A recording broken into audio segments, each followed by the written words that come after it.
Jai Hind everyone. Whenever a country gets into the battle, a country knows that which all weapons that can be used will be the game changer in this battle.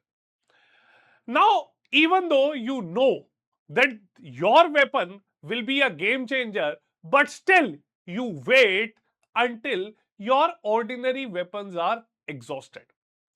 Similar things happened with India. India also experienced the same when India on last year, May 10th, had used one of its most strategic weapon against Pakistan. A weapon that had destroyed key installations of Pakistan and a weapon that made Pakistani Air Force kneel down before the Indian attack. A weapon that ensured that the Pakistani aircrafts could not even get airborne against the India. Yes, I'm talking about the strategic weapon known as BrahMos. Now we know that this is one weapon that can change the course of battle anytime. But one thing that we do not know is that how long the battle would continue. What if we exhaust our most strategic weapon in the starting itself? And what the battle continues for long? What if in the conflict our adversary is being supported by others and the battle continues? Then what we would be doing? Now, in the Operation Sindoor also, although BrahMos had proved to be a very successful, but the recent conflicts have demonstrated, or the last argument in this is that what if the weapon goes for long? The recent conflicts have demonstrated that conflicts going further will not be limited or brief. The conflict in Ukraine has gone beyond 4 years. The Israel's operations in Gaza and Lebanon have been in these countries have been in conflict since 2023, and the recent Middle East conflict has also crossed over 3 months. So now India is in a situation wherein India is now under a constant threat of a two-front war.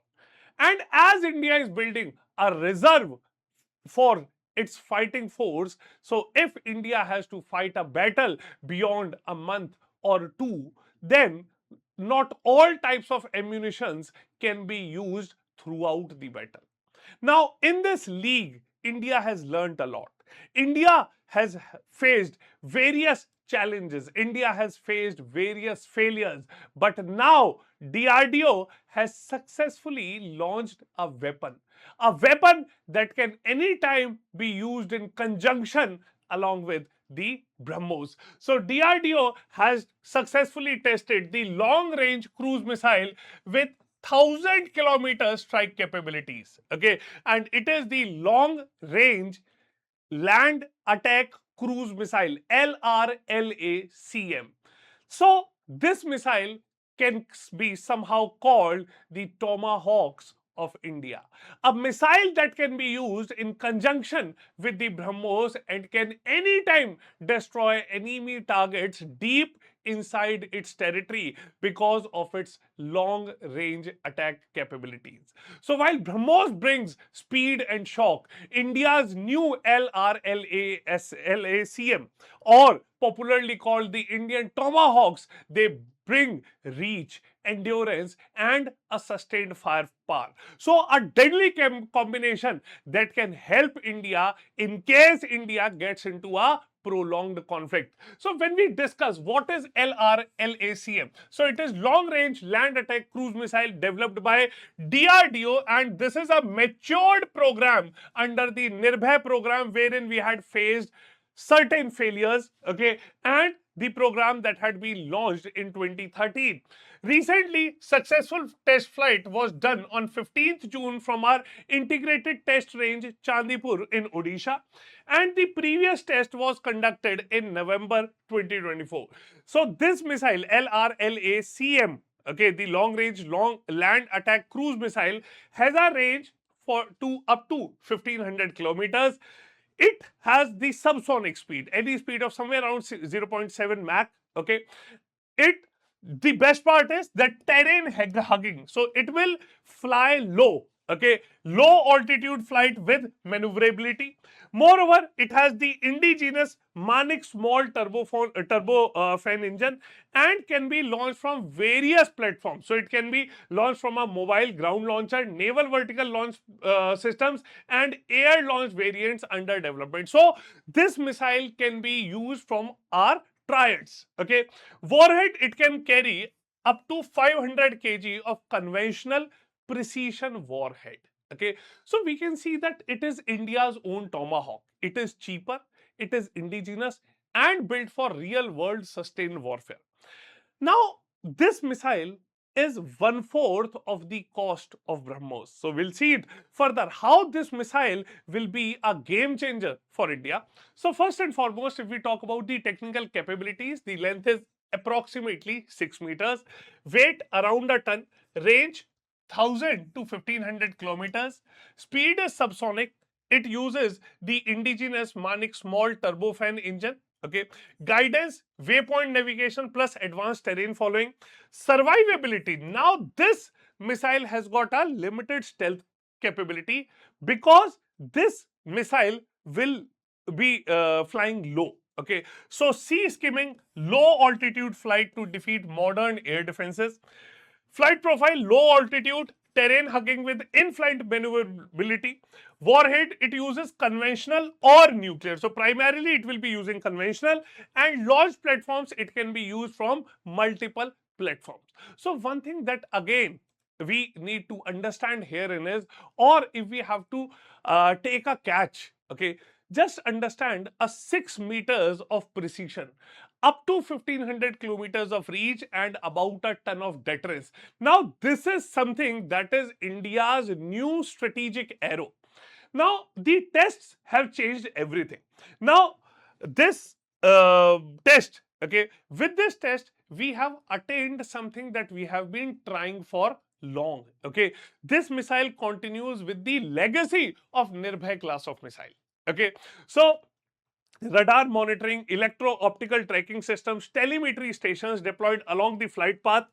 It is the second successful test following the maiden test that was done in November 24, and it clears the path for a 14,000 crores procurement order from the armed forces. So initially, the Air Force, Army, and the Navy is also planning orders for itself. So we have understood one thing, that not a single glitch, not a single miss. Okay, so this missile is a textbook perfection from India's defense scientists, from scientists of the DRDO. Now, when we see why India needs a Tomahawk, the ultimate thing is the cost factor. Now, BrahMos is a game changer. No doubt the capabilities of BrahMos cannot be questioned anytime. But the question comes here is that BrahMos, even though it's supersonic, is devastating but very, very expensive. Okay, the Air Force had bought 110 missiles for rupees 10,800 crores. Okay, Navy had procured 220 missiles for almost 20,000 crores. Okay, cost per BrahMos is around 80 to 100 crores. But the advantage here with the long range land attack cruise missile is cost per missile is around rupees 25 crores, 3 to 4 times cheaper than BrahMos. It enables sustained, affordable, deep strike operations. So this is something that can be maintained in quantity. Okay, so when we talk about the planned procurement, Air Force had been planning orders for around 10,000 crores, Army 4,000 crores, and Navy is planning the order worth 5,000 crores. Okay, so it is like that when we have a steel bullet, why do we need to use a gold plated bullet? Okay, it can do the same job for us, and the best part is that we can afford a thousands of them. Okay, now when we move further and we compare these missiles, okay, speed, BrahMos basically flies at a trisonic speed, okay, Mach 3. The LRLACM, it flies at the subsonic speeds. Range is 290, 300 up to 500 kilometers, wherein it offers a great range of up to 1500 kilometers. Flight profile, it is high altitude cruise missile, but it is terrain hugging, sea skimming missile. Cost is again a great factor. Okay, stealth capability high because the missile will fly low. Best use, even though BrahMos can be used in the phase 1. Okay, BrahMos can give a knee jerk situation to the enemy, and the Tomahawks, the Indian Tomahawks, can be used for sustained strikes. The survivability, it is speed based, but it is stealth based. Okay. On one side, BrahMos can carry warhead up to 300 kgs, whereas these Indian Tomahawks can carry the warheads up to 500 kgs. Okay, so this is something wherein BrahMos will initially kick the door, and the Indian Tomahawks, the LRLACM, they will walk through the door, and they would clean the house without anyone ever knowing that they were here and from where did they come. So LRLACM is a long range and stealthy flight pattern, okay, missile, which makes it even more deadlier weapon than BrahMos. Now when we talk about the 1-2 punch strategy, as we have discussed, the BrahMos shall be used as a door kicker, whereas these Indian Tomahawks, they will essentially be used to ultimately neutralize the entire area. Okay, now in this situation we have seen that globally various countries have been using. Okay, now USA has been using the Tomahawks. Okay, USA have been using the Tomahawks. The Russia have been using the Kinzhal hypersonic missile. Okay, so they have got the Kinzhal as well as the Caliber. Okay, see, Kinzhal as well as the Caliber class cruise missiles are being used. So we have got global precedents wherein these missiles have performed satisfactorily. Okay, so the trisonic missile BrahMos can be first used to take down the adversary air defense and bring them to a situation wherein they are downed. Okay, whereas the LRLACM can be further used to hit the strategic targets. Clear? So it is like that first we are using the hammer and then the scalpel. Okay, so if we end up using a hammer and a scalpel together, they will not leave anything behind. Moving further, strategic impact. Now, why it is Pakistan's biggest nightmare? Okay, because the complete strategic locations of Pakistan are now under the Indian reach. Maybe whether it is Islamabad, Lahore, Rawalpindi, Karachi, Peshawar, Quetta. China, multiple cities in Tibet, Xinjiang, and western provinces are also under the reach. Now, this basically changes everything. Okay, now this missile has got deep penetration. It can strike targets hundreds of kilometers inland without even entering the contested borders. Okay, nearly impossible to detect because of its low flight. Okay, it can be fired in large numbers over extended conflicts and can be used from multiple platforms: ground, naval, and the air platform. So once this missile is integrated with the universal vertical launch systems, okay, the Indian Navy can also hold inland targets at risk from Arabian Sea or maybe even at Bay of Bengal. So this missile basically provides us with a psychological edge.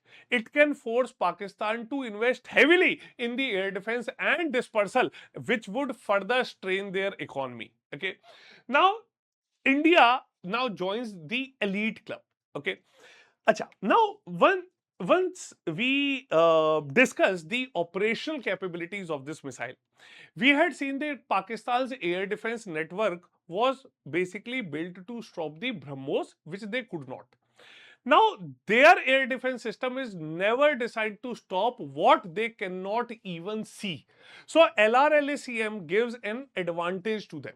Now, when we move where India has also joined this elite club, okay, we can see that with LRLACM, India is moving towards fielding a capability that already is being possessed by a handful of major military powers. Okay, so USA uses the Tomahawks, Russia the Caliber class, China uses the CJ-10, Pakistan uses the Babar class of missiles. Okay, now India sits at the same table along with US, Russia and China.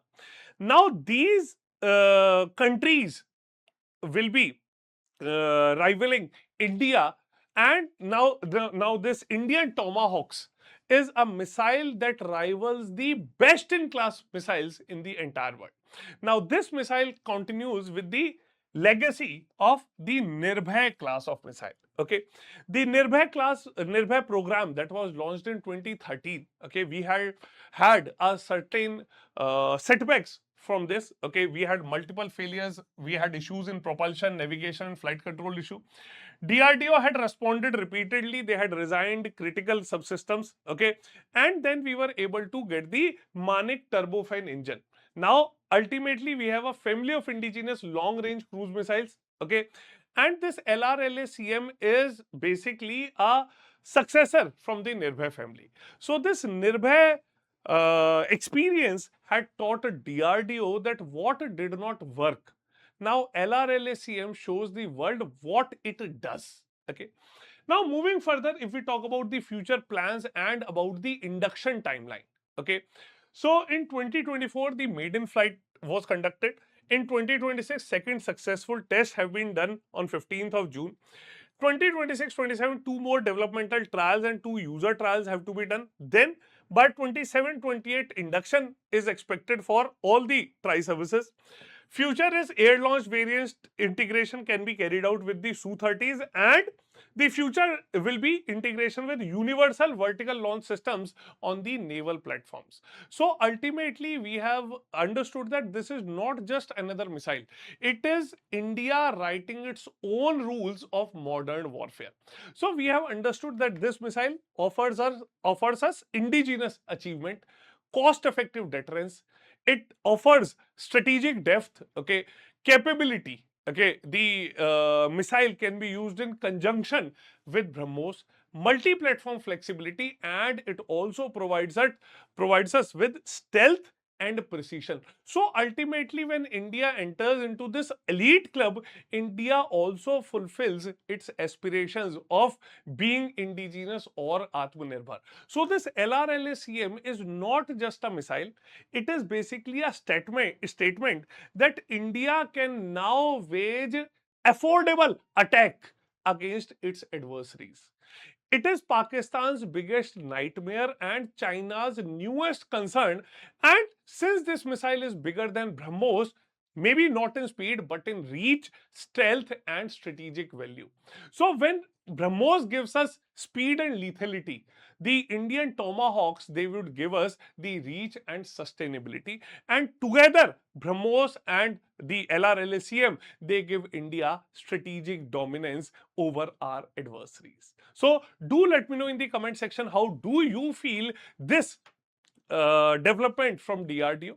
Now, the question is ultimately for future.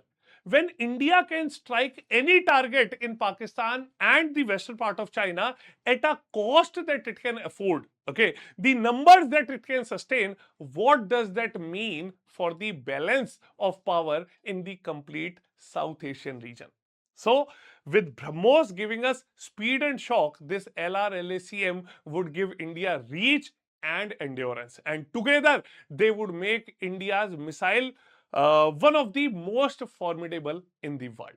So if you are also ready to prepare for the civil services examination, then the limited period offer ends now. Okay, the Arambh offer ends now, which offers you 50% off on the on all StudyIQ IAS courses. Okay, moreover, if you are preparing for 27 and 28 examination, GS Foundation batches are being launched. Okay, and complete English language batches will also be launched based on our smart model, structured classes, mentorship, assessment, revision and test. You just need to use the code SRM Live to avail maximum discount.